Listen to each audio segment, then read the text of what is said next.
Você está ouvindo o audiolivro Quem Pensa Enriquece, de Napoleão Hill através do canal Mentes Formadas. Passo número 8 em direção à riqueza. Capítulo: Persistência. Você reconhecerá e eliminará certas fraquezas que estão entre você e seus objetivos. Sua persistência se desenvolverá num poder respeitado, provado e progressivo. A persistência é fator essencial no processo de transmutar o desejo em seu equivalente monetário. A base da persistência é o poder da vontade.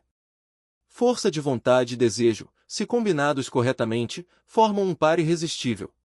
Homens que acumulam grandes fortunas geralmente são conhecidos como de sangue frio e, às vezes, cruéis. Muitas vezes são mal interpretados. O que tem é força de vontade, que misturam a persistência, colocando-a por trás dos desejos, para assegurar a consecução de seus objetivos.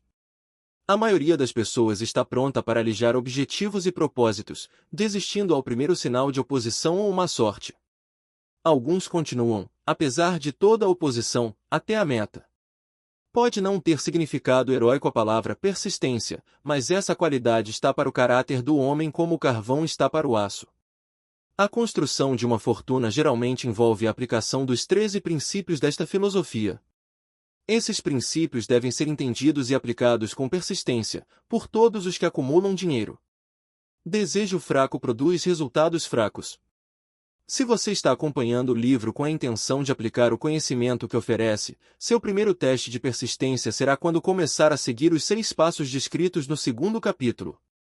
A não ser que você seja um dos 2 em 100 que já tem objetivo definido na mira e plano definido para alcançá-lo, poderá ler as instruções, depois continuar com a rotina diária, sem jamais seguir as instruções. Falta de persistência é uma das causas principais de fracasso. Além disso, a experiência com milhares de pessoas provou que a falta de persistência é fraqueza comum à maioria dos homens. Trata-se de fraqueza que pode ser vencida pelo esforço. A facilidade com que a falta de persistência pode ser vencida dependerá inteiramente da intensidade do desejo de cada um. O ponto de partida de toda a realização é o desejo. Mantenha isso, sempre, em mente. Desejos fracos produzem resultados fracos, assim como pequena quantidade de fogo produz pequena quantidade de calor. Se você achar que lhe falta persistência, essa fraqueza pode ser remediada ateando fogo mais forte aos seus desejos. Continue a ler até o fim, depois volte ao capítulo do desejo e comece, imediatamente, a seguir as instruções dadas com relação aos 6 passos. O interesse com que seguir as instruções indicará, claramente, quanto ou quão pouco você realmente deseja acumular dinheiro. Se achar indiferente, pode estar certo de não ter adquirido, ainda, a consciência do dinheiro, que deve possuir antes de ter certeza de poder acumular fortuna. Fortunas gravitam em torno aos homens cujas mentes foram preparadas para atraí-las, com a mesma certeza da água, que se dirige para o oceano. Se achar fraco em persistência, centralize a atenção nas instruções contidas no capítulo sobre o poder. Cerque-se de um grupo de mente superior que, através dos esforços cooperantes dos membros do grupo, poderá desenvolver persistência. Encontrará instruções adicionais para o desenvolvimento da persistência nos capítulos sobre a autossugestão e o subconsciente. Siga as instruções esboçadas naqueles capítulos, até sua natureza habitual fornecer ao subconsciente um retrato claro do objeto de seu desejo. Desse ponto em diante, você não será prejudicado pela falta de persistência. O subconsciente trabalha continuamente, enquanto você está acordado e enquanto dorme. A magia da consciência do dinheiro. Esforço espasmódico ou ocasional para aplicar as regras não lhe será de valor algum. Para conseguir resultados, você deve aplicar todas as regras, até que sua aplicação se tome hábito fixo. De nenhuma outra forma você poderá desenvolver a necessária consciência do dinheiro. A pobreza é atraída para quem tem a mente favorável a ela, assim como o dinheiro é atraído por aquele cuja mente foi deliberadamente preparada para atraí-lo, e pelas mesmas leis. A consciência da pobreza apossar-se-á, voluntariamente, da mente que não se ocupa com a consciência do dinheiro. A consciência da pobreza se desenvolve sem aplicação consciente de hábitos favoráveis a ela. A consciência do dinheiro deve ser criada de encomenda, a não ser que se nasça com essa consciência. Entenda o significado total das afirmações do parágrafo precedente e compreenderá a importância da persistência na acumulação da fortuna. Sem persistência, você será derrotado, antes mesmo de começar. Com persistência, vencerá. Se alguma vez você já teve um pesadelo, compreenderá o valor da persistência. Você está deitado na cama, semi-acordado, com a sensação de estar sufocando. É incapaz de virar-se ou de mover um músculo. Percebe que deve começar a readquirir controle sobre seus músculos. Através de persistente esforço de vontade, consegue finalmente mexer os dedos de uma das mãos. Continuando a mover os dedos, você estende o controle aos músculos de um dos braços, até poder erguê-lo. Depois, consegue controlar o outro braço, da mesma maneira.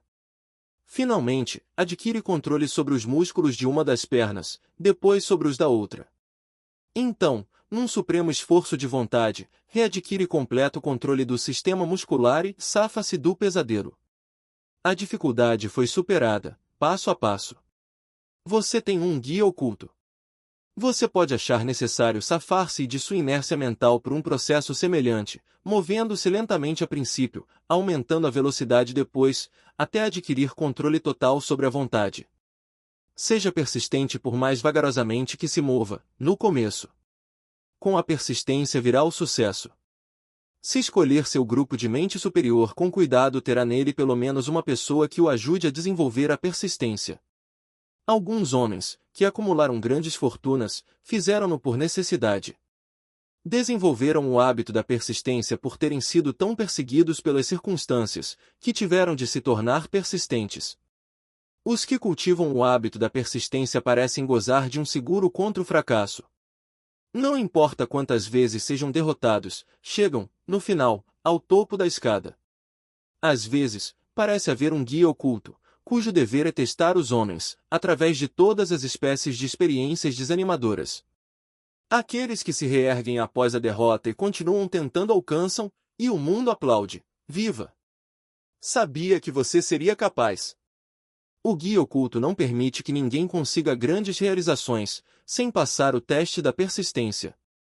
Os que não conseguirem vencê-lo, simplesmente não passam no exame. Os que conseguirem vencê-lo são generosamente recompensados por sua persistência. Alcançam, como compensação, qualquer meta que perseguem. E isso não é tudo, recebem algo infinitamente mais importante que a compensação material, o conhecimento de que toda derrota traz consigo a semente de uma vantagem equivalente. Derrota, condição temporária. Há exceções a essa regra, algumas pessoas conhecem, por experiência, a solidez da persistência. São os que só aceitaram a derrota como algo temporário.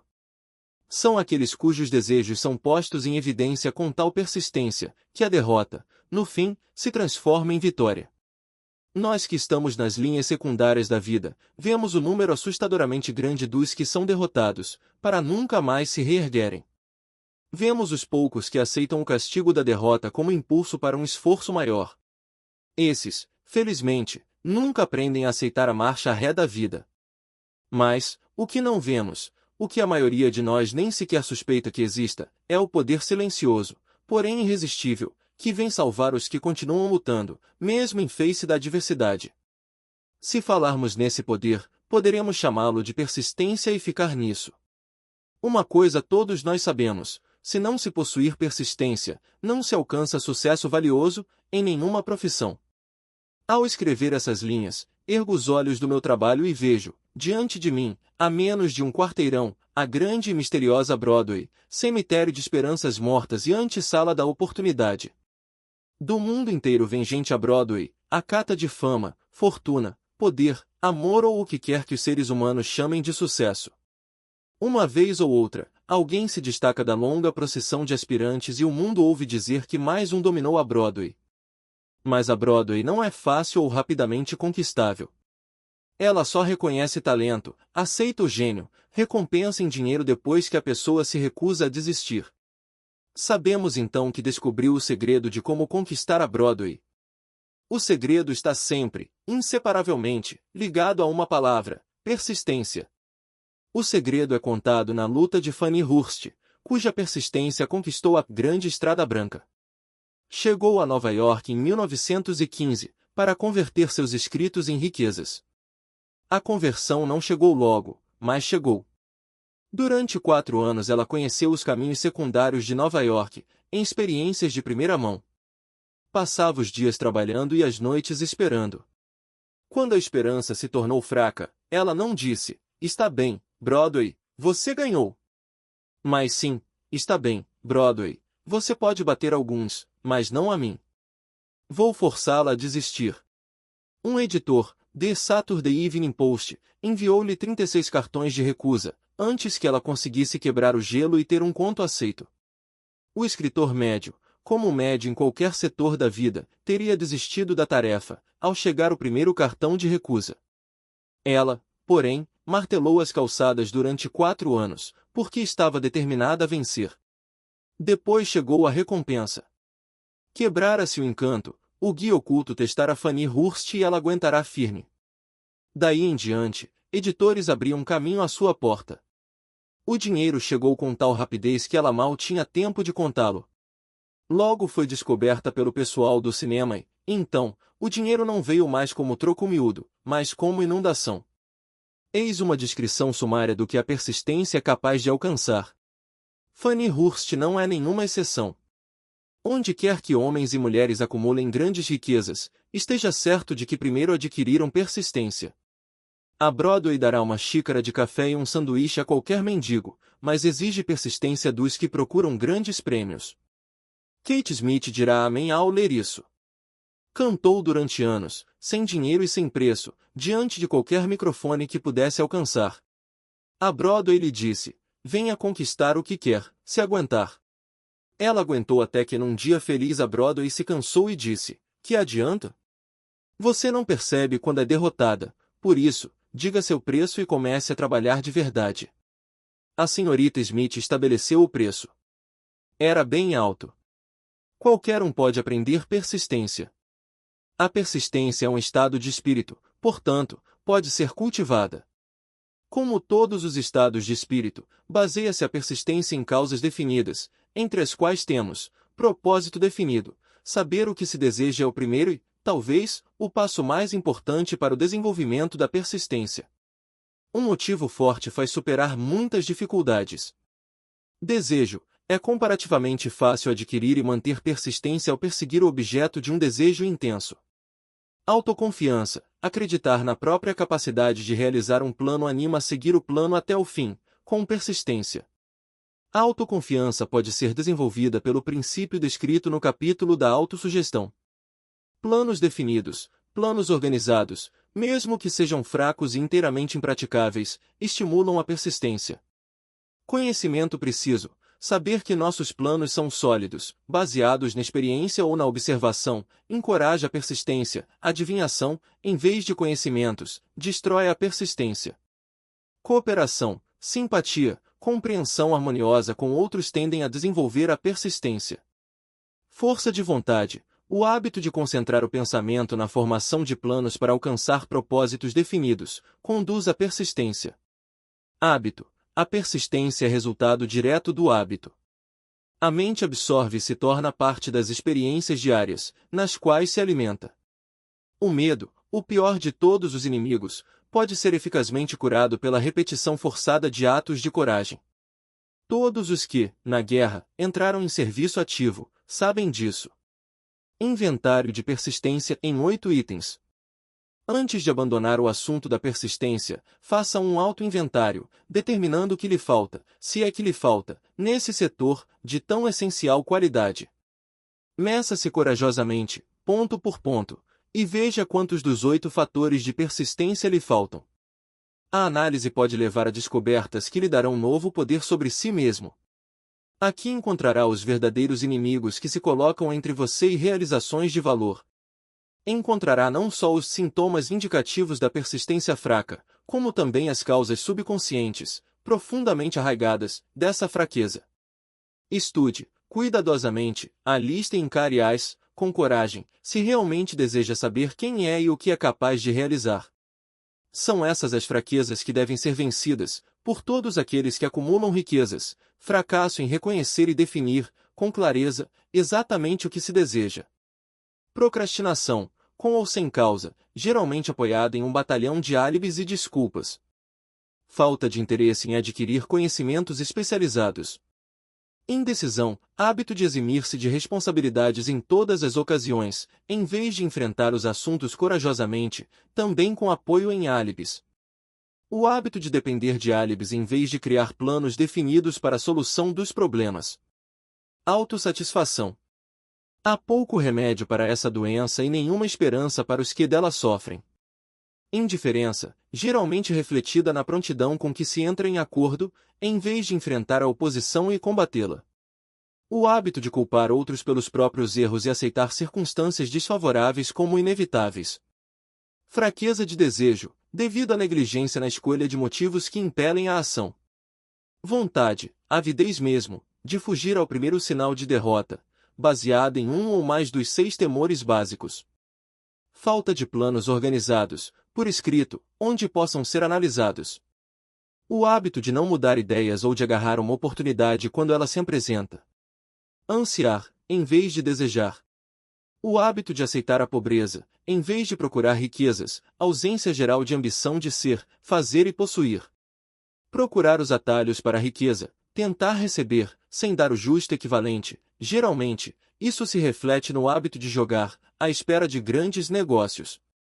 Medo à crítica, fracasso em criar planos e pô-los em ação, pelo que os outros possam pensar, fazer ou dizer. Esse inimigo encabeça a lista, porque geralmente existe no subconsciente, onde sua presença não é reconhecida. Veja os 6 temores básicos num dos capítulos posteriores. Qualquer um pode criticar. Examinemos alguns sintomas do medo à crítica. A maioria das pessoas permite que parentes, amigos e o público em geral os influencie a tal ponto que não podem viver suas próprias vidas, de medo das críticas. Inúmeras pessoas cometem erros no casamento, aguentam firme e atravessam a vida desencantadas e infelizes, por temerem as críticas que poderiam vir, se corrigissem o erro. Todos os que sentiram essa forma de medo conhecem os danos irreparáveis que produz, destruindo a ambição e o desejo de realizar. Milhões de pessoas deixam de adquirir instrução tardia, após terem parado de estudar, por temerem as críticas. Inúmeros homens e mulheres, tanto jovens como velhos, deixam que parentes lhes estraguem a vida, em nome do dever, por temerem críticas. O dever não requer que alguma pessoa se sujeite à destruição de suas ambições pessoais e do direito de viver a própria vida, da maneira que quiser. As pessoas se recusam a arriscar-se nos negócios, por temerem as críticas que podem surgir se falharem. O medo à crítica, em tais casos, é mais forte que o desejo de sucesso. Muita gente se recusa a um alto objetivo ou deixa de escolher uma carreira, por temer a crítica de parentes e amigos, que possam dizer, não tenha metas tão altas, vão pensar que você é louco. Quando Andrew Carnegie sugeriu que eu dedicasse 20 anos à organização de uma filosofia de realização individual, meu primeiro impulso de pensamento foi o de medo, medo do que as pessoas pudessem dizer. A sugestão deu-me um objetivo bem mais fora de proporção do que tudo que até então concebera. Rápido como um raio, meu espírito começou a criar álibis e desculpas, todas reconhecíveis pelo temor inerente de críticas. Algo dentro de mim dizia, você não pode fazê-lo, a tarefa é grande demais e exige tempo demais, o que pensarão os parentes? Como é que você vai ganhar a vida? Ninguém organizou, jamais, uma filosofia do sucesso, com que direito você crê fazê-lo? Quem é você, na verdade, para ter tão alto objetivo? Lembre-se de sua origem humilde. O que sabe sobre filosofia? Vão pensar que você é louco, e pensaram mesmo. Por que é que ninguém fez isso antes? Essas e muitas outras perguntas vieram-me à mente, exigindo atenção. Parecia que o mundo inteiro voltará a atenção para mim, de repente, com o propósito de ridicularizar-me, para que eu desistisse do desejo de realizar a sugestão de Carnegie. Tive uma ótima oportunidade, nessa ocasião, de matar toda a ambição, antes que essa pudesse dominar-me. Mais tarde, na vida, depois de analisar milhares de pessoas, descobri que a maioria das ideias são natimortas e precisam ter o sopro de vida injetado nelas, através de planos definidos de ação imediata. O tempo de cultivar a ideia é o de seu nascimento. Cada minuto a mais de vida dá-lhe melhor oportunidade de sobrevivência. O medo da crítica está no fundo da destruição da maioria das ideias, que nunca alcançam o estágio do planejamento e da ação. Criaram suas próprias oportunidades. Muita gente crê que o sucesso seja resultado de oportunidades favoráveis.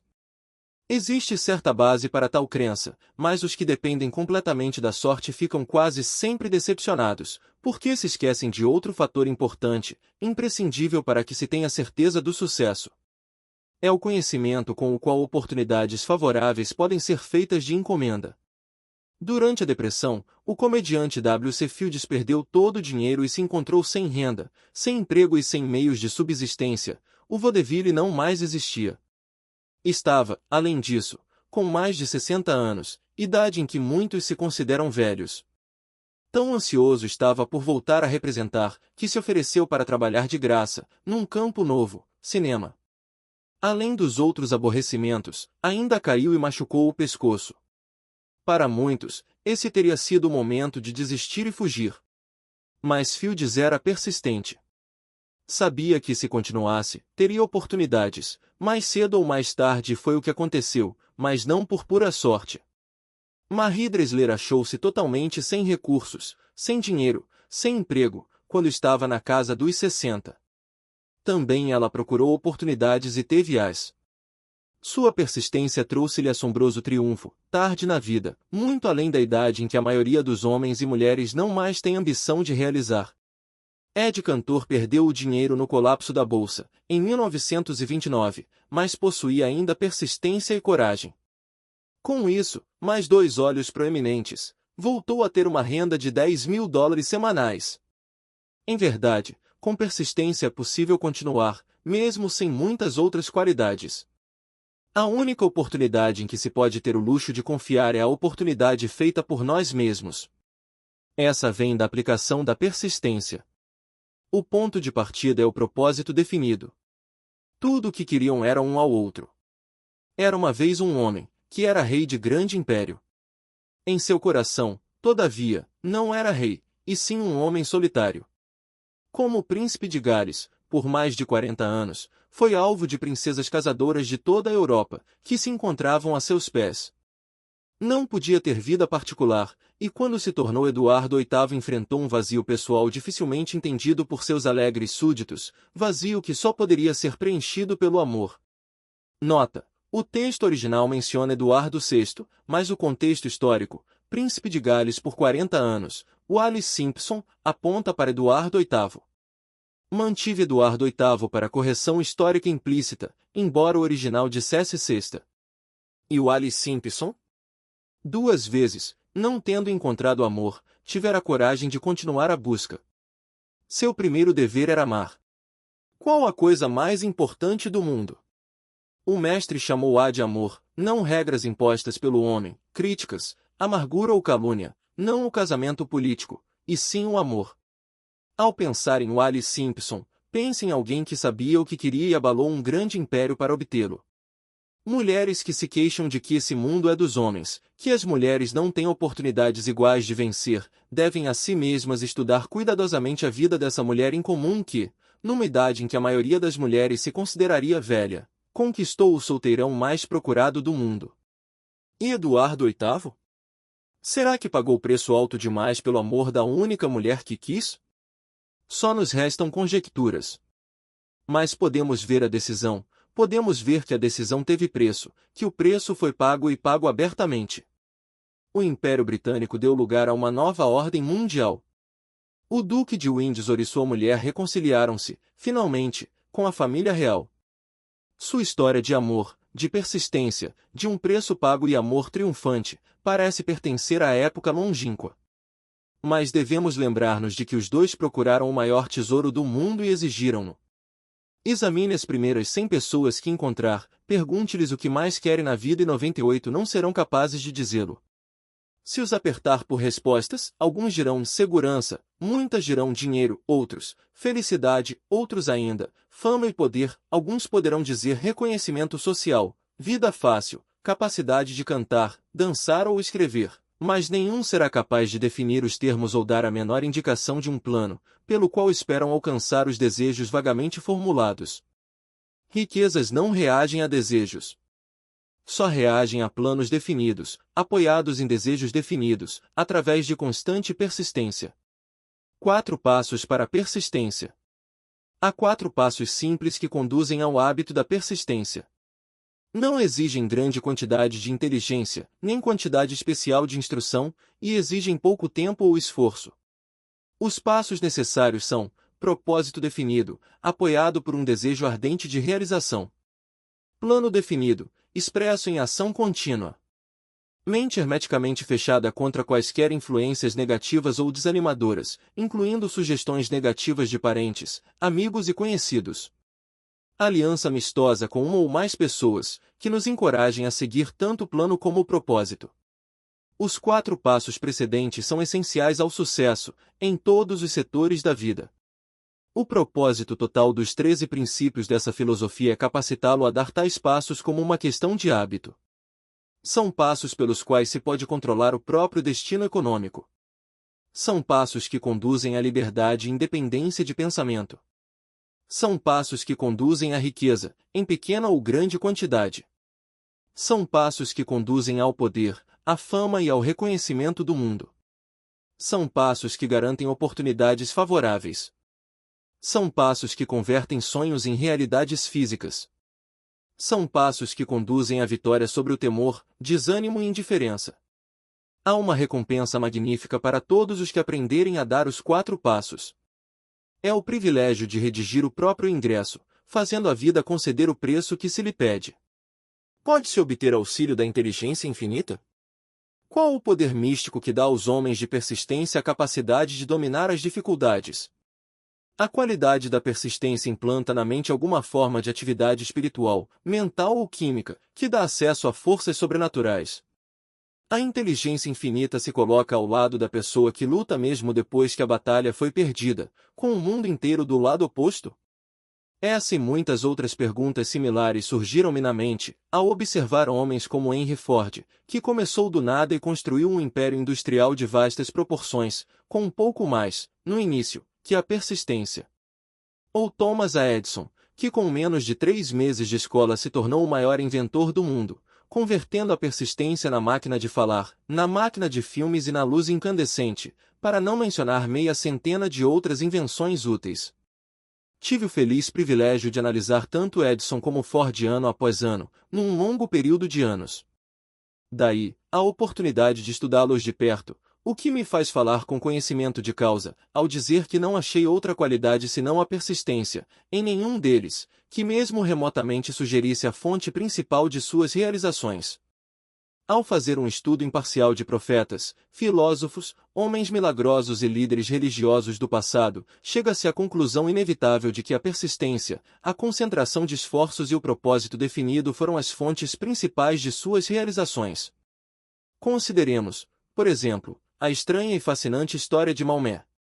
Analisemos sua vida, comparando-o a homens de realizações nessa época moderna de indústria e finanças e observemos como todos eles têm um traço predominante, em comum, a persistência. Se você está vivamente interessado em estudar o estranho poder que dá potência à persistência, leia uma biografia de Maomé, principalmente a de Essad Bey. Esta breve apreciação do livro, feita por Thomas Sugrue, no Herald Tribune, fornecerá uma mostra do que irão saborear os que consagrarem o tempo necessário à leitura da história toda de um dos exemplos mais assombrosos do poder de persistência que a civilização conhece, o último grande profeta. Apreciação de Thomas Sugrue. Maomé era profeta, mas nunca fez nenhum milagre. Não era místico, não possuía instrução formal e só começou sua missão aos 40 anos. Ao anunciar-se como mensageiro de Deus, trazendo as novas da verdadeira religião, foi ridicularizado e rotulado de lunático. Crianças passavam-lhe a rasteira e mulheres jogavam-lhe sujeiras. Foi banido de sua cidade natal, Meca, e seus seguidores privados dos bens e mandados ao deserto, para junto dele. Depois de ter pregado durante 10 anos, nada mais pode apresentar senão desterro, pobreza e ridículo.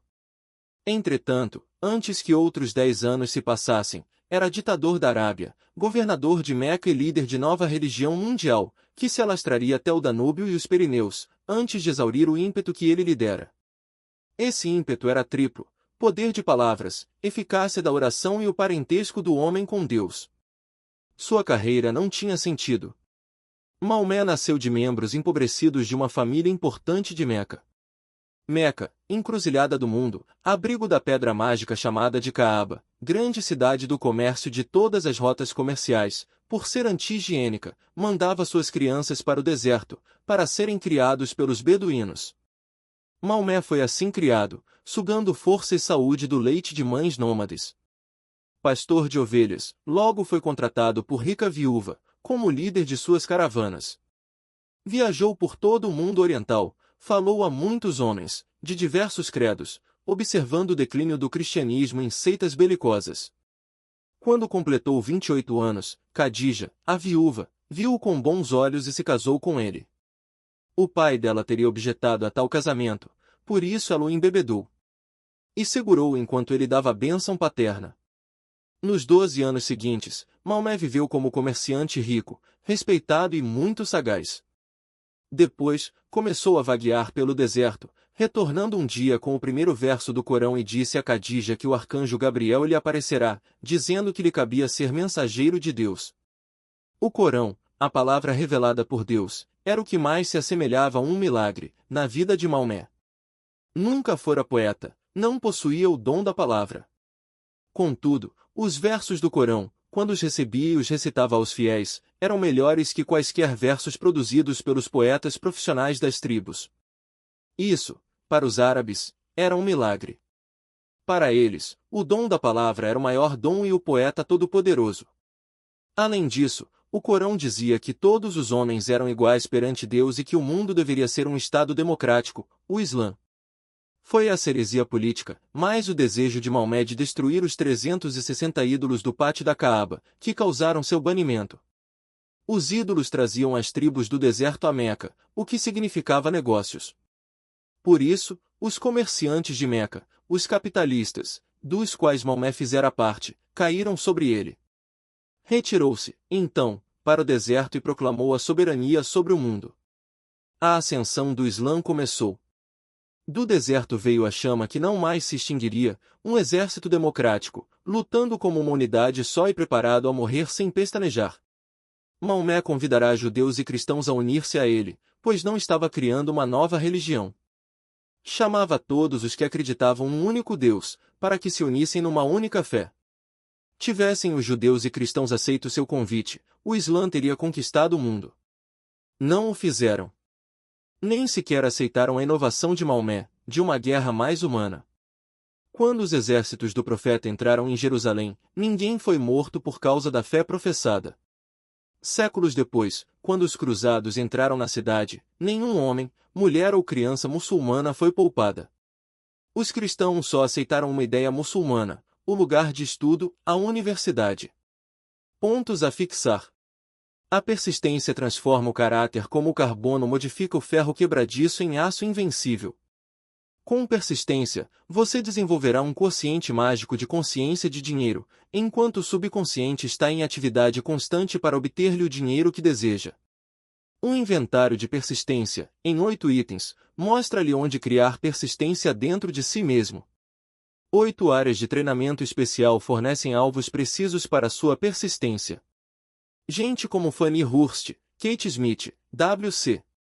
Fields dão-nos verdadeiras lições sobre o valor da persistência. Maomé e outros nos mostram como a persistência muda o curso da história.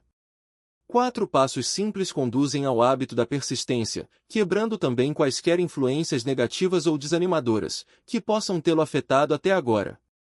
Observe onde as coisas vão mal, verá como o mal acaba indo embora. Você ouviu o audiolivro Quem Pensa Enriquece, de Napoleão Hill através do canal Mentes Formadas.